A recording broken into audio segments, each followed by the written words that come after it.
Oke, halo, selamat pagi dengan Patrisius Sel- Juwandono di sini. Selamat tersesat di channel saya, tapi saya berjanji saya akan menyesatkan Anda semua ke jalan yang benar. Ya. Oke, pagi ini kita akan berbicara menulis. Menulis apa? Menulis skripsi kah? Ya minggu-minggu kok bahasanya ngomong skripsi bikin males ya. Bukan nulis skripsi, menulis cerpen. Nah, bersama dengan saya sudah hadir seorang muda yang penuh talenta, namanya Iren Puspita Wijaya. Ya, kita sambut kehadiran Iren Puspita Wijaya. Selamat pagi, Pak Patri. Selamat pagi semuanya. Nama saya Iren. Saya mahasiswa semester 3 di Sastra Inggris Universitas Macung. Oke, bisa kamu ceritakan apa yang sudah kamu raih beberapa minggu yang lalu, Iren, dalam hal penulisan cerpen? Iya, jadi saya menulis cerpen yang berjudul Roots Grows Towards the Center of Earth, yang akhirnya meraih juara ketiga di lomba di Universitas Atmajaya. Oke, jadi Iren ini beberapa minggu yang lalu berhasil menorehkan prestasi. Dia meraih gelar juara 3 dalam lomba penulisan cerpen berbahasa Inggris yang diselenggarakan oleh Universitas Atmajaya di Jakarta. Ya. Jadi hebat sekali ya. Menulis cerpen dan cerpennya dalam bahasa Inggris itu sesuatu sekali kalau untuk anak sekarang gitu ya. Cerpennya ditulis dalam bahasa Inggris dan berhasil meraih gelar juara 3. Ya. Oke, Irin, satu pertanyaan kecil saja. Apa sih asiknya nulis cerpen, Irin? Asiknya nulis cerpen itu pertama bisa jadi ruang sendiri buat kita mengembangkan imajinasi sendiri. Nah, jadi saya sendiri orang yang cukup observan, jadi saya suka memperhatikan hal-hal kecil-kecil. Nah, itu akhirnya menjadi suatu inspirasi yang akhirnya pengen banget saya tulis. Nah, menulis cerpen itu adalah salah satu wadah saya buat meluapkan pesan yang ada dari diri saya sendiri. Kemudian asiknya nulis cerpen itu kan harus memikirkan kata-kata yang tepat, harus merangkai kata sedemikian rupa supaya pembaca itu bisa ikut merasakan perasaan karakter dalam cerita atau ikut berempati, ikut senang, ikut sedih. Nah, jadi menjadi penulis itu kayak chefnya kata-kata. Jadi memasak kata-kata gitu. Anggapannya kayak uh, memberikan cita rasa pada mereka gitu. Itu asiknya sih. Oh iya, jadi itu seperti semacam apa ya, katarsis gitu ya, bisa Ya, mengungkapkan perasaan yang ada di dalam diri kamu dalam sebuah untaian kata-kata yang juga bisa dinikmati orang lain gitu ya. Dan itu nampaknya juga bukan sesuatu yang gampang ya, Irin ya. Artinya iya. ya saya bisa sih merangkai kata-kata, tapi setelah saya rangkai orang juga ketika membaca ini cerpen opo iki. Seperti ada seninya bagaimana kata-kata yang diungkapkan itu akhirnya menjadi sesuatu yang menarik, bahkan memikat, bahkan memberi kesan tersendiri ketika dibaca. Betul. Ya, kamu nulis cerpen sudah lama berarti, Irin? Enggak sih, dari mulai kelas 12 Mulai kelas sebelum 12. Oh, SMA. berarti baru saja ya. Setahunan. Ya. Nah, berbicara tentang cerpenmu itu ya, kan saya juga diminta untuk mereviewnya oleh Pak Onu. Kemudian ketika saya baca, saya diminta untuk melihat grammarnya. Ya saya bilang ini grammarnya mah udah bagus sekali gitu ya. Jadi saya akhirnya nggak fokus pada grammarnya karena grammarnya sudah sangat bagus gitu ya. Tapi perhatian saya mulai teralih pada cara kamu bercerita. Ya. Kalau kesan saya ketika saya membaca ceritamu itu kesan saya alurnya itu agak lambat gitu ya, sehingga saya seperti mengatakan, ayolah Irin, kamu ini mau cerita apa gitu ya. Nah, Oh iya. kemudian kita sampai pada bagian tengah, nampaknya cerpen itu mulai menjadi semakin lama, semakin captivating gitu ya. Artinya saya sudah tidak bisa lagi meletakkan itu gitu ya. Nah, itu apakah ada cara atau teori untuk membuat sebuah cerpen itu menjadi sesuatu yang hidup, bahkan juga bisa menjebak pembaca itu supaya tidak sanggup meletakkan buku atau cerpennya karena saking memingkatnya cerpen itu. Gimana Irin resepnya? Cara saya menulis itu lebih ke mengumpulkan kayak research gitu Pak. Jadi saya mengumpulkan dulu apa yang perlu ditulis, kemudian kayak hal-hal kecil, misalkan kayak biasanya anak kecil tuh kan kayak suka ngikutin orang tua, kayak suka meniru gitu. Nah itu jadi bahan juga buat saya nulis. Jadi orang nulis itu kayak bisa orang baca itu bisa kayak relate gitu loh Pak. Nah itu yang saya terapkan. Abis itu kalau saya belajar dari selama ini saya belajar cara menulis yang menarik itu nggak terlalu banyak menjelaskan. Kayak dia merasa sedih, dia merasa senang, tapi lebih kayak ditunjukkan dari ekspresinya dia, dari actionnya dia, kayak gitu Pak. Iya, jadi ya karena ini kan bukan materi kuliah ya, jadi ngapain dijelaskan gitu ya, tapi bisa ditunjukkan lewat bagaimana mereka berkata-kata, bagaimana mereka bertingkah laku gitu ya, itu yang justru memikat. Ya, jadi selain itu tentunya ada yang namanya plot kan Irin ya, tahu Iya. plot ya, alur cerita. Itu gimana supaya plotnya itu membuat orang merasa tertarik untuk membaca terus? Apakah ada kiat-kiat tersendiri gitu?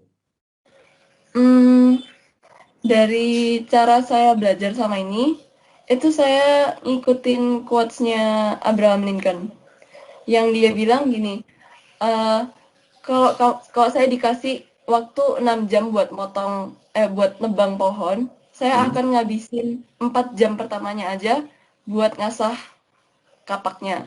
Nah, Hmm. jadi dalam penulisan plotnya itu saya benar-benar banyak-banyak belajar, banyak-banyak membaca gimana supaya plotnya itu bisa menarik orang. Nah, terus juga dalam penulisan plotnya itu sendiri saya uh, harus searahkan dengan pesan yang mau saya sampaikan. Jadi Hmm. pesan yang mau saya sampaikan ini kan tentang perjuangan. Jadi Hmm. dalam penulisan plotnya sendiri, itu saya harus menunjukkan gimana karakternya ini berjuang. Jadi harus selaras gitu loh, Pak. Oke. Iya, plot ini pasti sesuatu yang salah satu elemen yang menentukan untuk sebuah cerpen ya. Em, Kamu terbitkan cerpen-cerpenmu di sosial media atau enggak? Oh, enggak, Pak. Oh, why not? Kenapa? Kenapa? Karena masih kurang banyak juga yang bisa diterbitkan, terus masih kurang sempurna. Masih nggak sesempurna yang saya terbitkan ke Atmajaya menurut saya. Hmm. Ya, jadi ceritanya kamu ini baru belajar nulis cerpen kelas 12, kemudian nyoba nulis cerpen pada semester 3 langsung mendapat gelar juara 3 gitu ya. Berarti sudah punya Gitu lah. bakat, benar ya. Ya, kamu tadi mengatakan belajar. Kamu belajar dari mana nulis cerpen? Apakah baca buku-buku atau ada guru tertentu misalnya? Saya memang suka-suka baca sih, Pak. Jadi saya banyak-banyak baca cerpen, banyak-banyak baca novel. Nah, kemudian dari situ saya kayak terinspirasi buat nulis juga gitu. Hmm. Kamu punya cerpenis yang kamu anggap sebagai panutan nggak?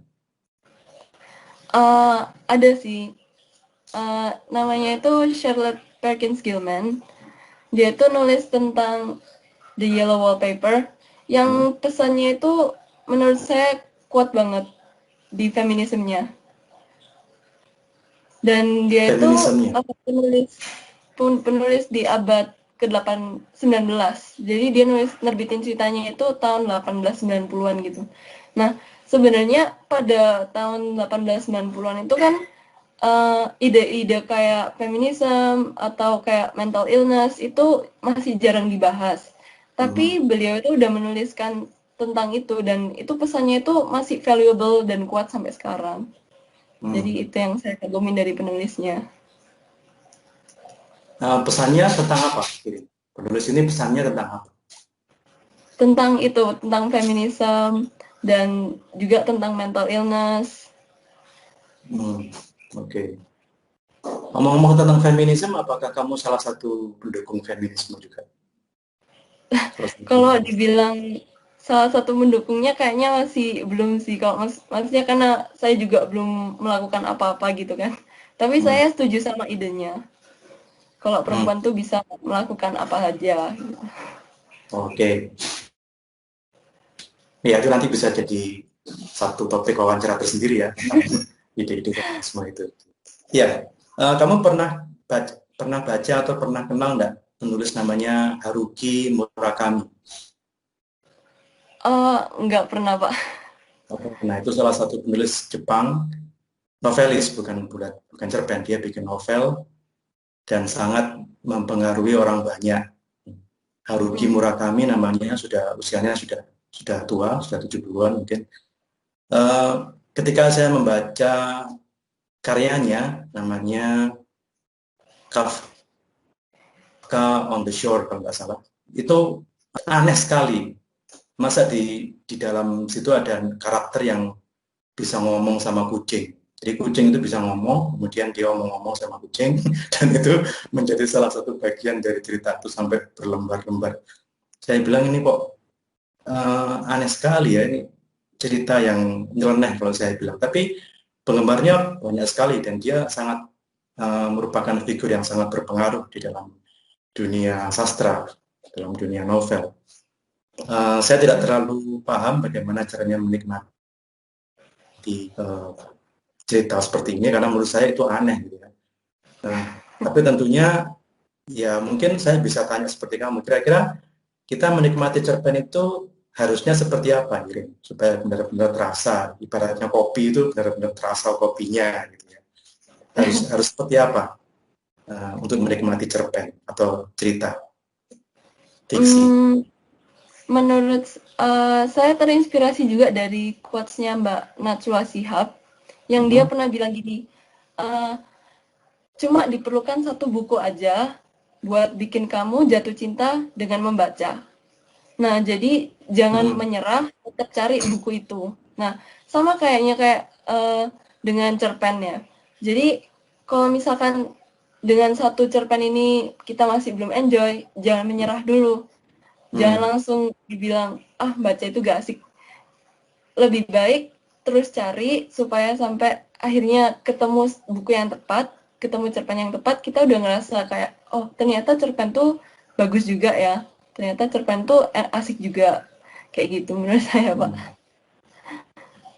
Oh gitu ya, jadi memang memerlukan ketekunan ya, nggak bisa sekali jadi gitu kan. Iya. Ya.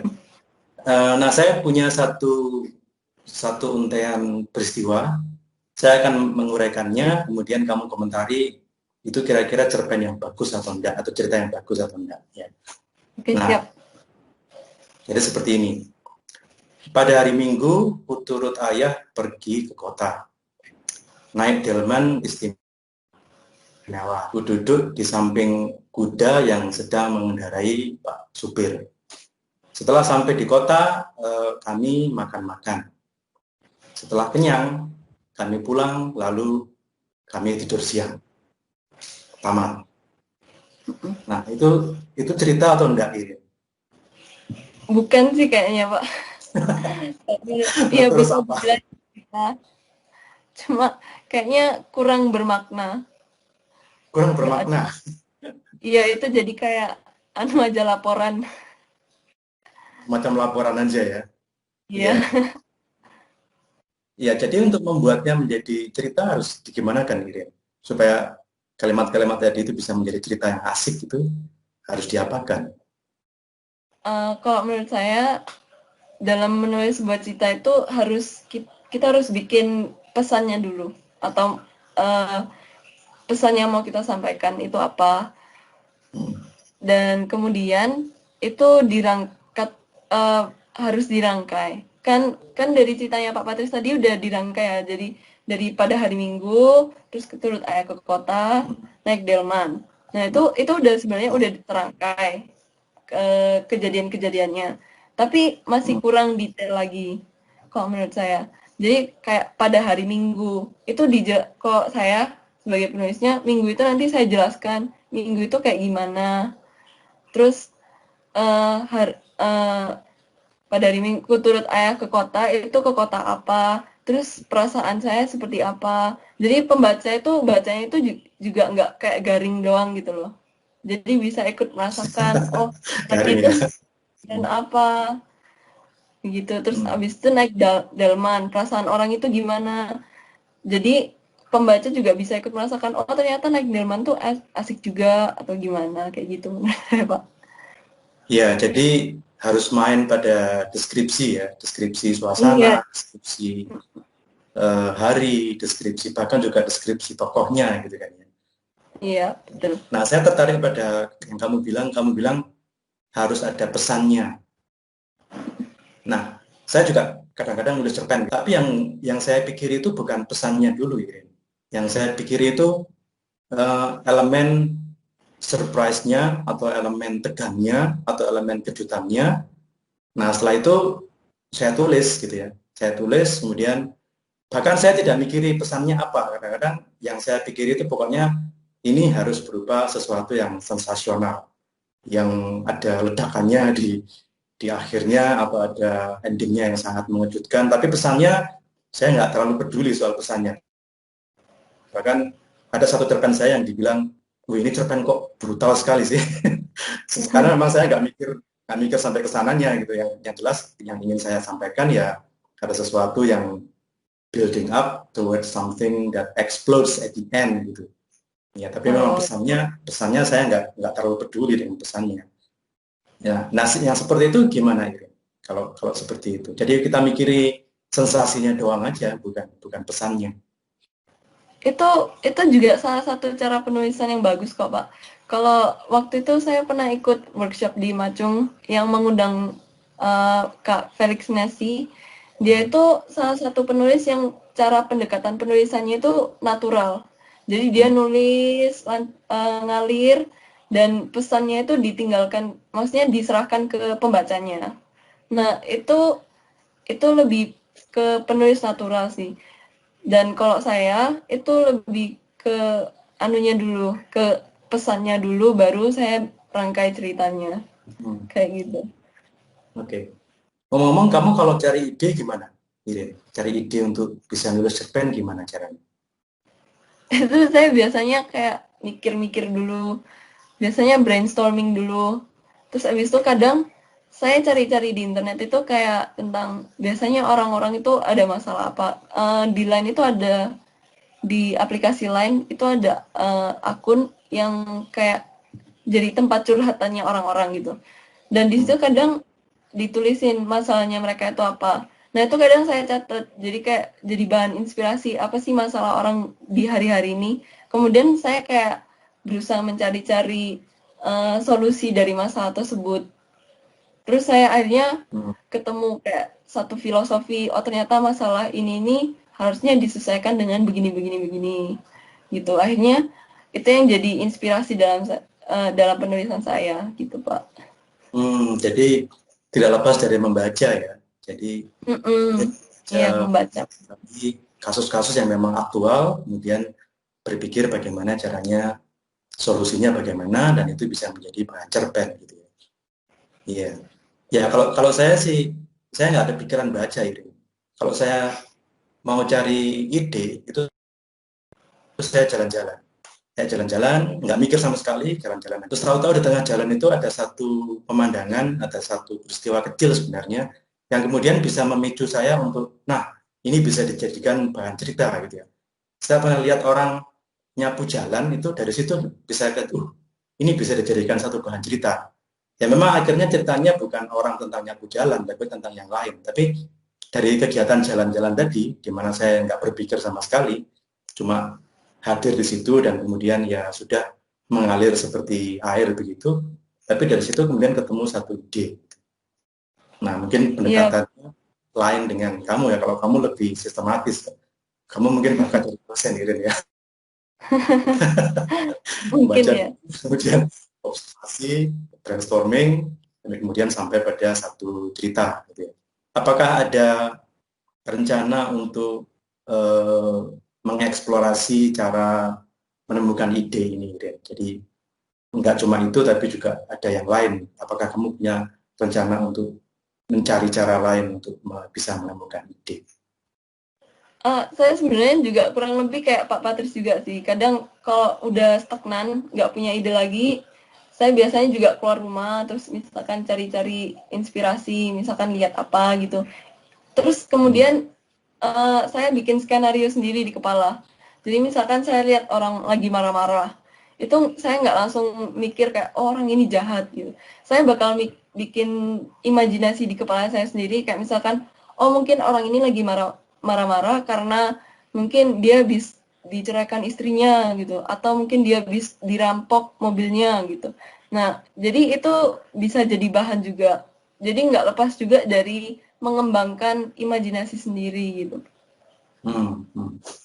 Ya Irin, itu sangat menarik. Jadi kita melihat orang-orang di berbagai tempat, kemudian memandang satu peristiwa, tapi bisa memandangnya dari berbagai perspektif, gitu kan. Dan Iya, kemudian kita betul. munculkan imajinasi yang bisa menggiring pada satu cerita. Gitu. Um, ya, kalau kami boleh tahu, mungkin kamu bisa berikan semacam teaser dari cerpen yang kamu sudah tulis dan menang itu, kayak apa Irin kira-kira teasernya atau besarnya seperti apa? Ceritanya itu mengenai seorang anak kecil berusia 7 tahun yang namanya Taku. Uh, ya sesuai namanya dia ini kayak berkebangsaan Jepang gitu lah. Dan di ceritanya ini dia ini anak yang sebenarnya agak peculiar. Jadi dia ini sebenarnya agak aneh karena dalam penulisan saya itu saya nulisnya dia ini punya spektrum autism sebenarnya. Nah, dan dalam cerpen saya ini saya nulisnya tentang perjuangannya dia melawan melawan opini orang lain yang salah terhadap dia. Kemudian dia sendiri struggling karena orang tuanya sendiri ini, mamanya ini adalah orang yang agak pusher. Nah, jadi dia ini kadang mempercayai hal yang salah. Kayak misalkan berjuang itu harus kelihatan hasilnya. Tapi walaupun sebenarnya enggak gitu, Bapak. Jadi sebenarnya ceritanya dia ini tentang melawan stigma yang salah juga. Saya di sini penulisan tentang ceritanya ini juga terinspirasi dari King Kong sebenarnya.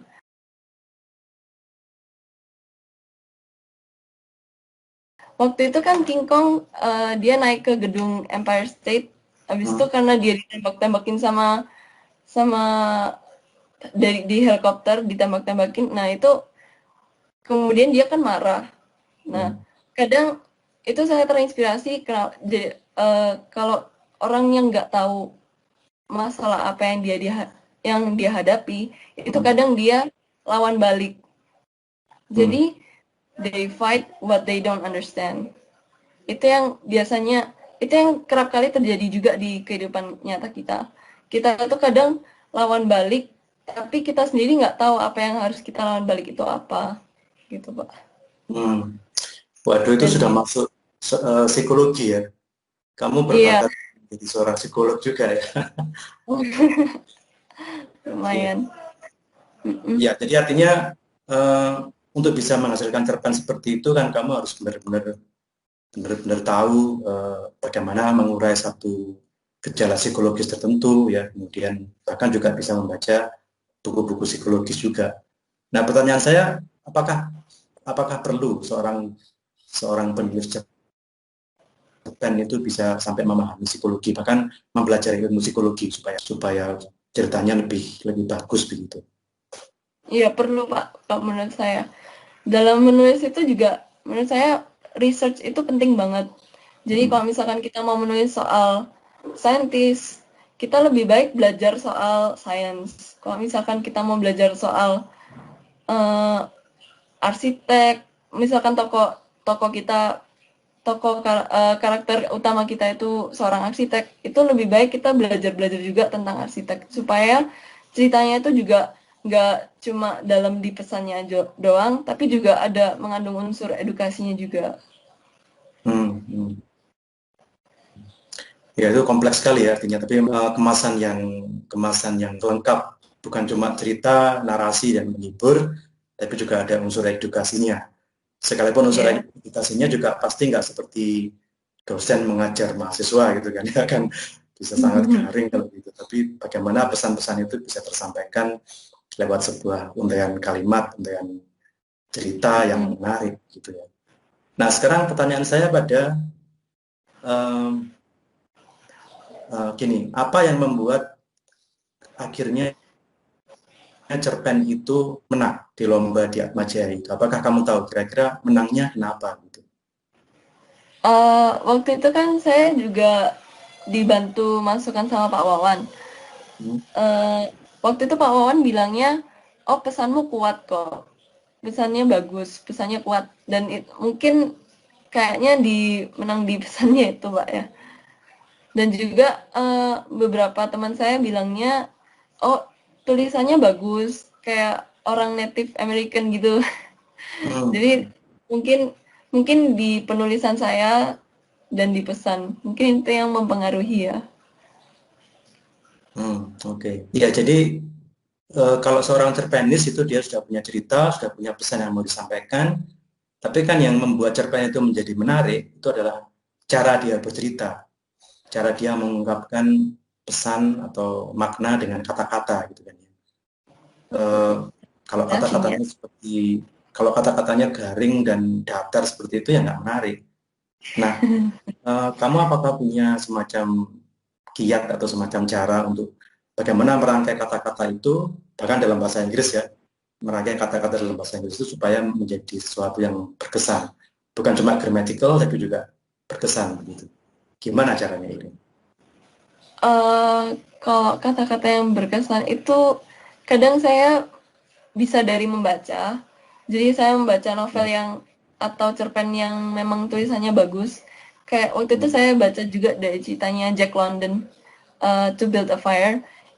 Dan di situ penulisannya dia tuh kayak bener-bener bisa bikin orang ikut merasakan gitu. Jadi dia lebih banyak di deskripsinya.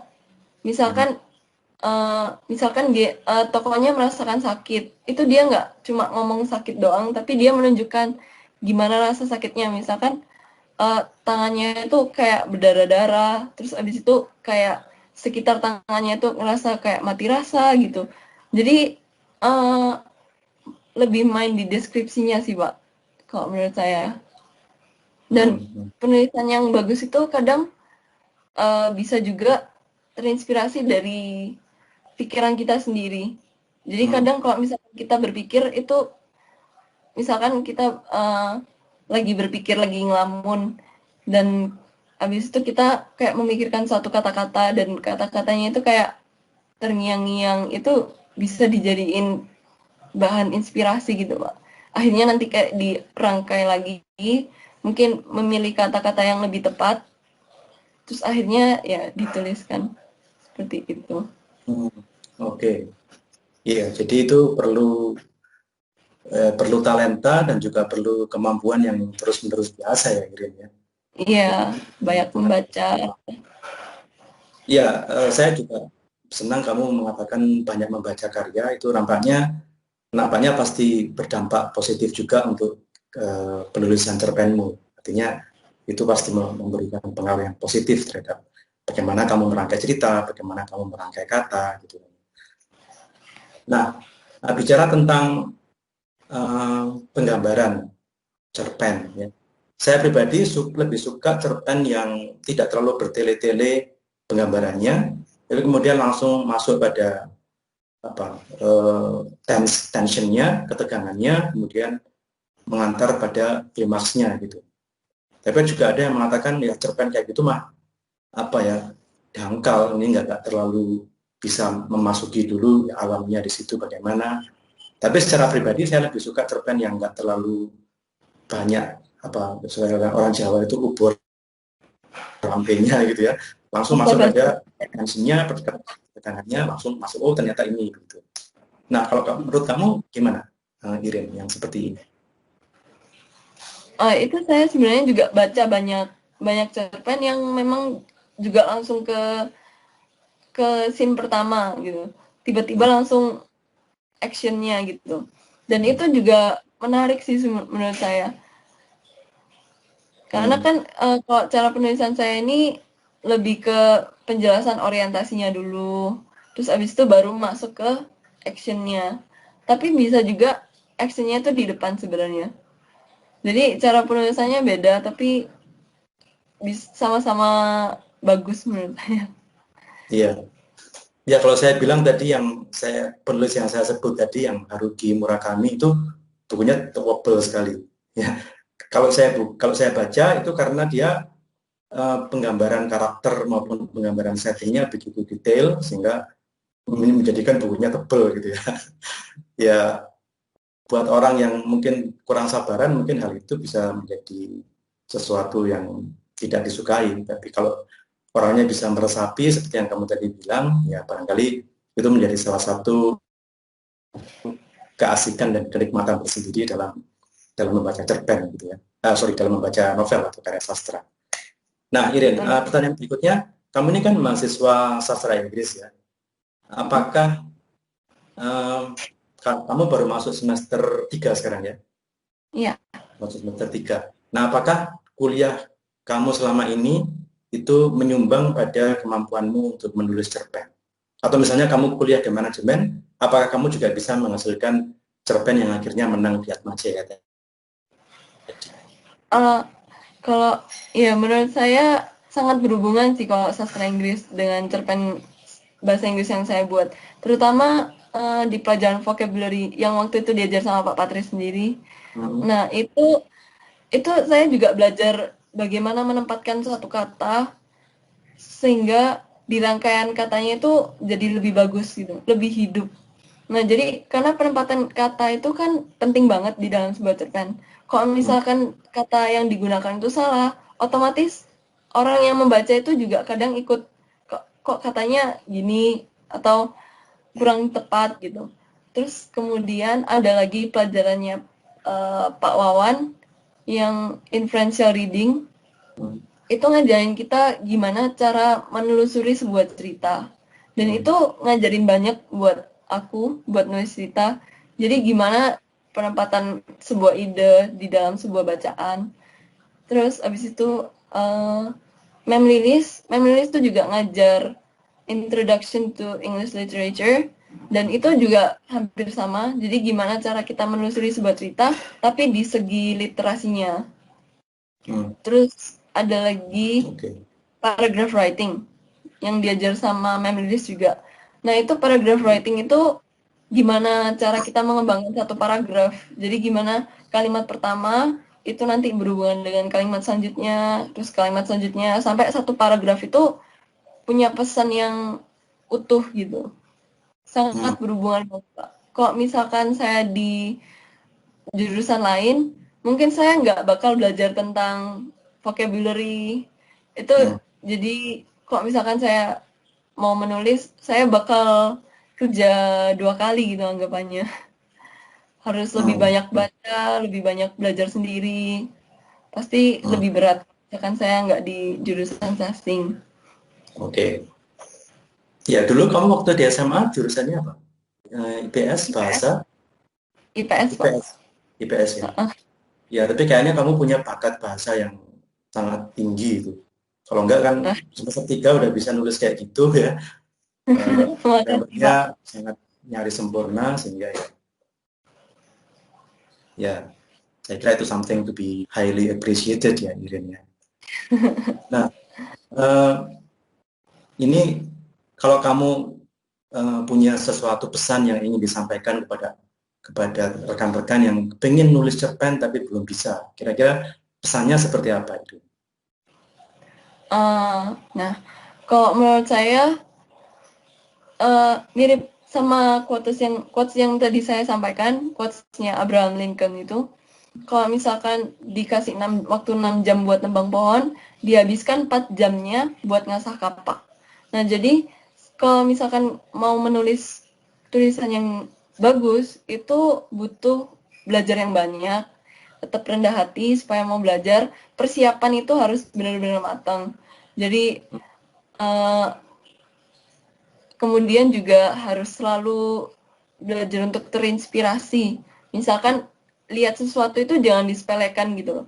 Jadi misalkan lihat orang-orang di kehidupan nyata itu bisa diperhatikan. Habis itu selalu aktif berimajinasi kayak gitu-gitu. Itu kemudian juga banyak membaca supaya mengerti cara penulisan yang bagus itu seperti apa, gitu, Pak. Oke, jadi lengkap sekali ya pesannya, mulai dari memanjakan imajinasi sampai pada banyak membaca gitu ya. Itu bagus sekali generasi sekarang, karena generasi sekarang itu nampaknya malas baca yang panjang-panjang gitu ya. Baca yang pendek-pendek, texting dan sebagainya. Tapi ternyata membaca fiksi maupun non fiksi juga itu dampaknya bagus. Terutama tadi pada imajinasi tadi ya, itu kan sesuatu yang selama ini kan generasi milenial itu maunya ya sudah disodori apapun ya sudah itu masuk ke mereka, masuk ke benak mereka. Tapi mereka nggak sempat mengembangkan imajinasinya. Saya kira itu. Membaca itu kuncinya ya kan? Betul, membaca itu kuncinya. Emang semakin banyak membaca, semakin terekspos pada kata-kata yang bagus, pada pengungkapan gaya bahasa yang bagus, gitu kan ya. Oh ya, satu lagi. Tadi kan yang diajarkan oleh Memelis itu kan sangat, dan juga yang saya ajarkan sangat akademis kan, bukan apa ya, fiksi. Bagaimana kamu bisa mentransferkan sesuatu yang akademis itu menjadi sesuatu yang fiksi? Pasti kan kayaknya lain pasti.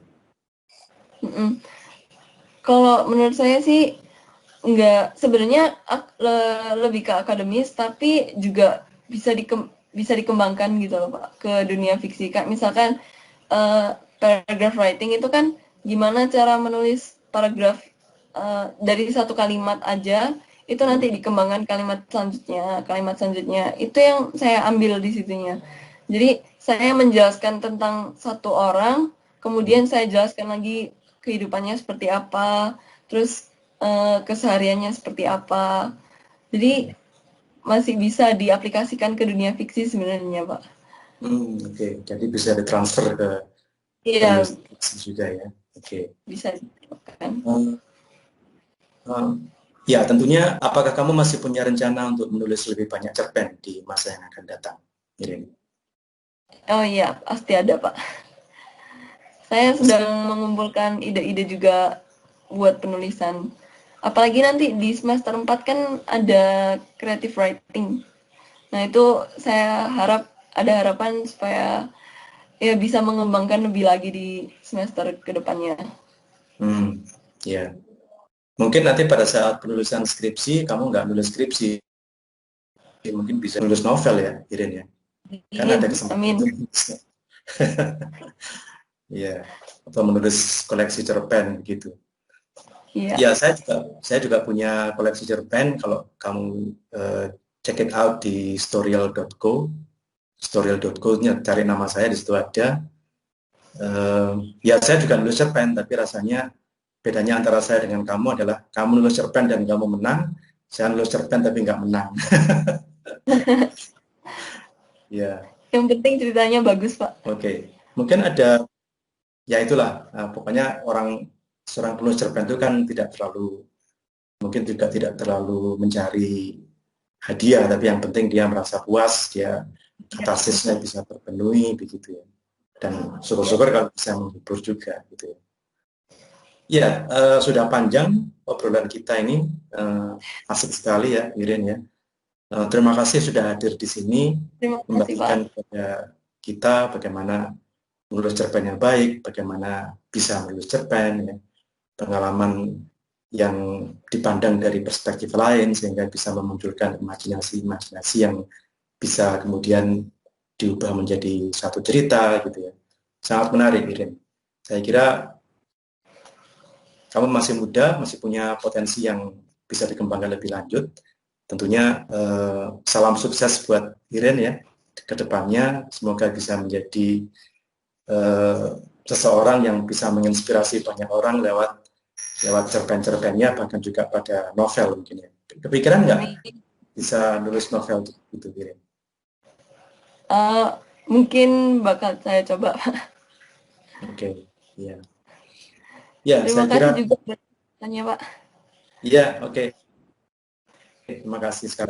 Mungkin ada satu dua pesan yang ingin disampaikan sebelum kita akhiri obrolan kita pada pagi hari ini, Iren.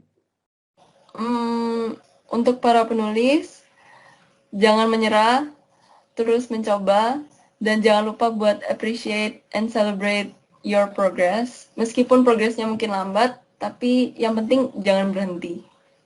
Oke, bagus sekali ya. Itu penting karena memang sesuatu perjuangan itu kan nggak bisa sekali jadi gitu ya. Jadi harus bertahap dan pada setiap tahapnya harus ada peluang di mana kita mengapresiasi kemajuan kita sendiri. Ya. Baik Iren, terima kasih sekali lagi untuk obrolannya yang sangat, tadi saya bilang di awal, kita berdua mau menyesatkan para pemirsa ke jalan yang benar dan nampaknya kita sudah sukses di situ. Oke, Terima kasih, Pak. Goodbye. See you again in class, Iren. Have a good one. Yes. Yeah. See you, Pak. Bye.